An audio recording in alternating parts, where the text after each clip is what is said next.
ونادى أصحاب النار أصحاب الجنة أن أفيضوا علينا من الماء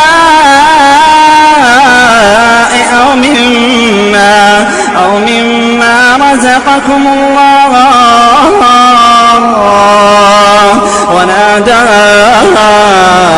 أصحاب النار أصحاب الجنة أن أفيضوا علينا من الماء أو مما رزقكم الله. قالوا إن الله حرمهما على الكافرين الذين اتخذوا دينهم لهوا ولعبا وغرتهم الحياة الدنيا